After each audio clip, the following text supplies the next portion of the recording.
Hey yo, welcome back to another episode of RSS. Even though I'm the guest, let's do this. So this time around, Alright, cut that. Cut that. Welcome back to another episode of RSS with your co-host, Son of the Most High, and Skin Down Jesus Peace. And we got our guest back on set with us, Mufasa. nice to start. No,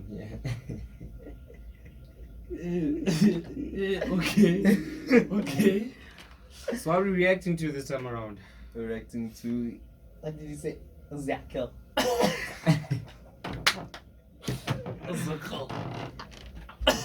Ezekiel Azonwu. Right now, it's a poem.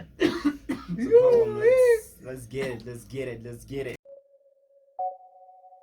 We got made on the beat, boy. Drip, drip, drip. I got that Jesus drip. Okay. Drip, drip. I got that Jesus drip. Look, I got that Jesus drip. I'm off God the Kid. Gospel of peace, the kicks. Man, it's a perfect fit. Ephesians chapter 6. It is in Christ to live.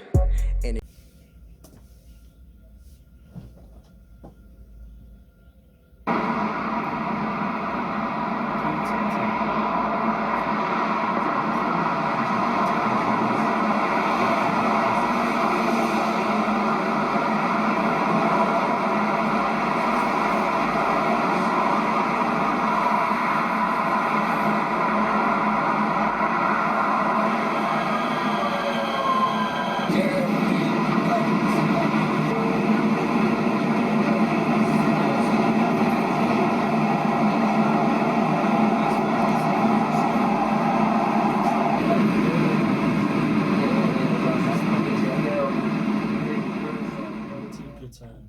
Might even not.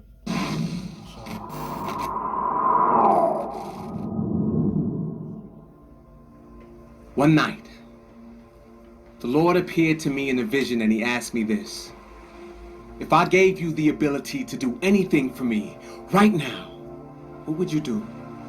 And without an ounce of hesitation, I responded like, Lord, if I could, I'd invade the Middle East, load my lungs with serenity, and lullaby bullets of love into the minds of men, which would assassinate the animosity as they sleep, so when they wake they think their conflict was just a bad dream, and realize that no one had.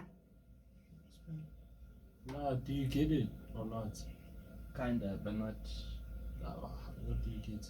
No, explain. What do you get? Bro, why is this a debate? If you caught the ball, explain. Die to rest in peace. And since I'd be across the seas, I'd visit every destitute child. What did you get? You don't have to die to rest in peace. And then the one before that, the animosity.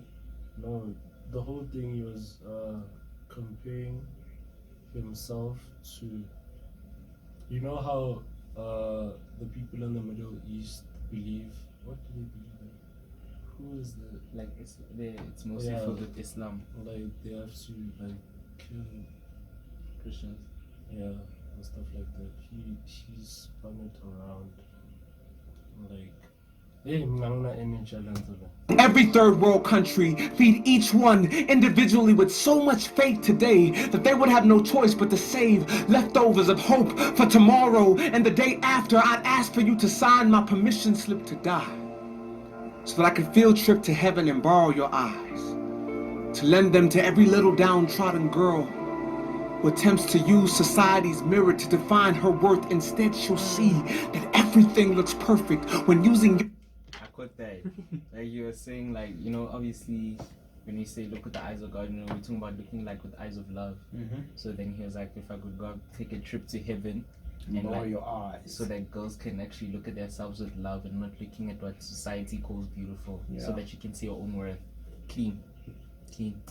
High definition, my God, if you can. Give me the ability to do these things. I just want to show the world the love that you've shown me. I want every human being to accidentally walk into your hood wearing the wrong colors. so that you can bang on their heart with love and show them your signs and wonders. But before your peace blows them away, I pray that your glorious majesty causes them to keep their hands raised, making it more convenient for you to elegantly rob them of their sorrow and pain. But before I could finish my next sentence, he interrupted. He's comparing it to the gangbanging in US, the Bloods and the Crips. Wait, what did he say again? Going to the hood with the wrong colors. Yeah. If you go into the Bloods with blue. Or okay, I suspected like it meant something, like wrong colors. I did.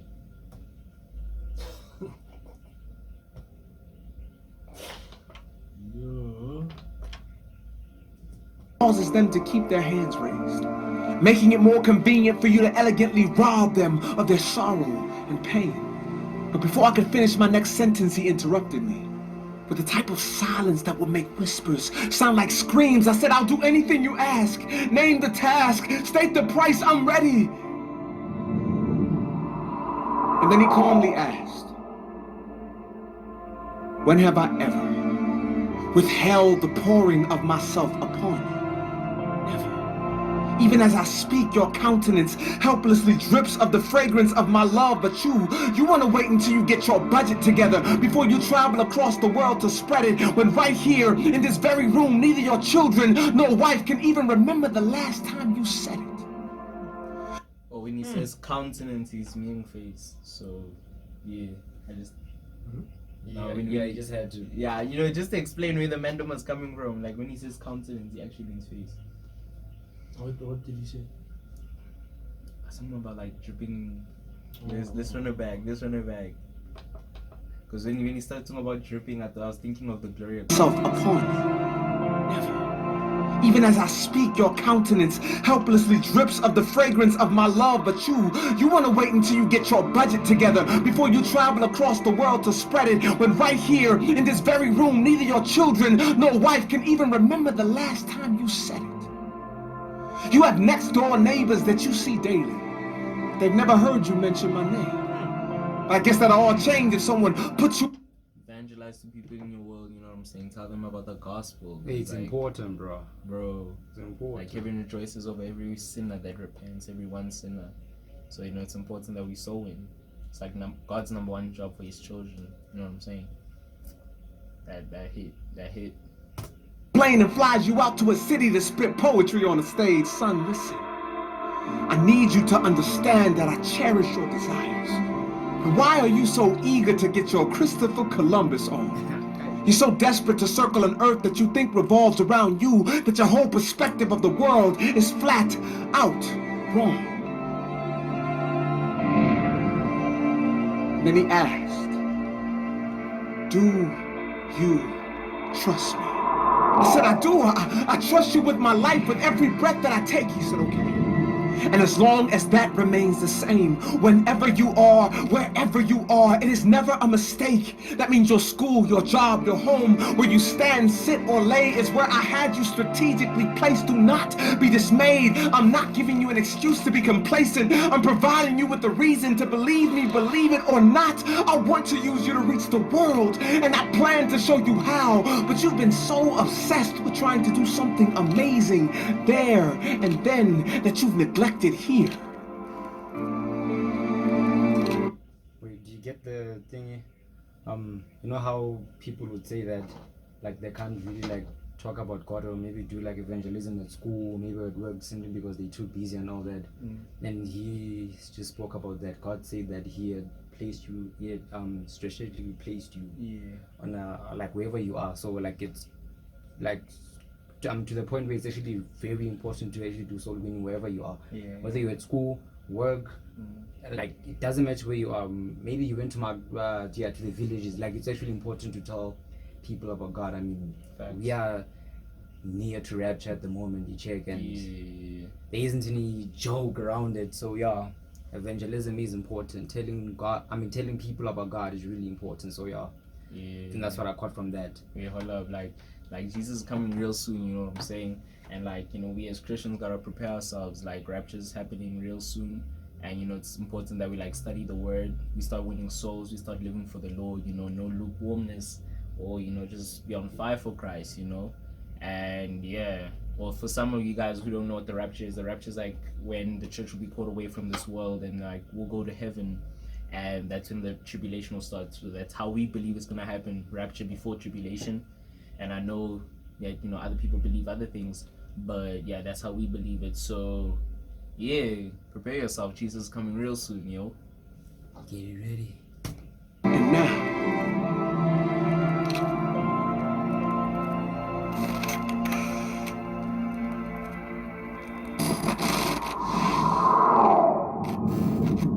Hey, but this video is neat, yo. Bro, and then I woke up, dressed myself with uncomfortable humility, and came to this very place just to tell you and me that we, through Christ, will do extraordinary things.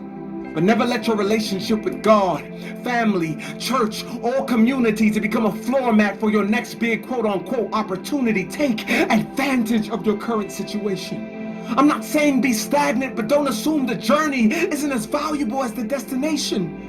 You may not have a record deal, but you are already signed in the Lamb's Book of Life. You may have yet to clothe an orphan in Somalia, but you can tell a child on your block that Jesus loves them and watch them put on a smile like a sweater on the coldest winter night. Why allow your purpose to become extinct because you lack the grander things, making fossils of your callings? But let this poem become the archaeologist that brushes the dust off your purpose. And I know you gotta be patient because it's not quite your time.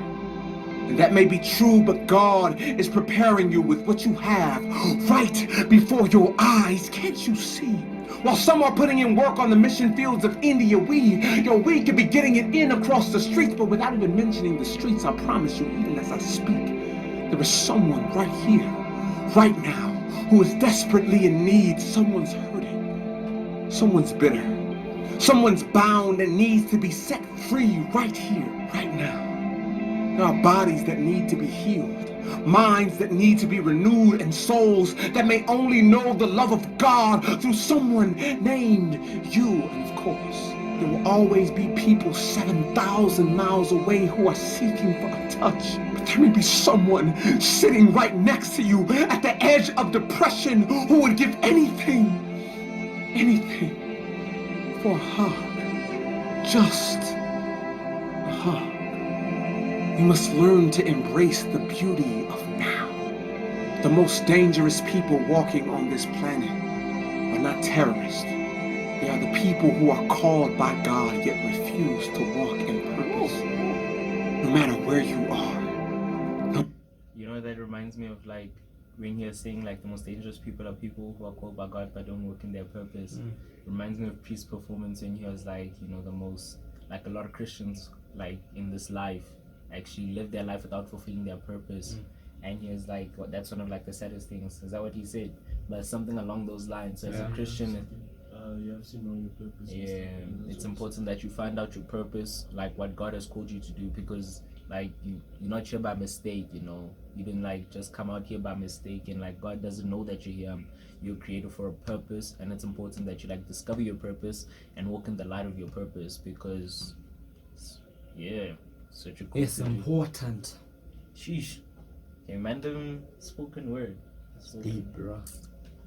What you're going through, say, do, and be everything that God has called you to be, no matter how crazy that sounds.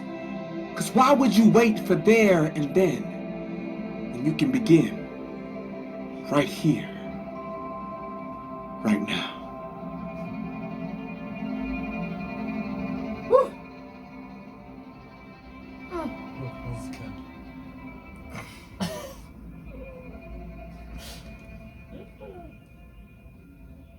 Sheesh.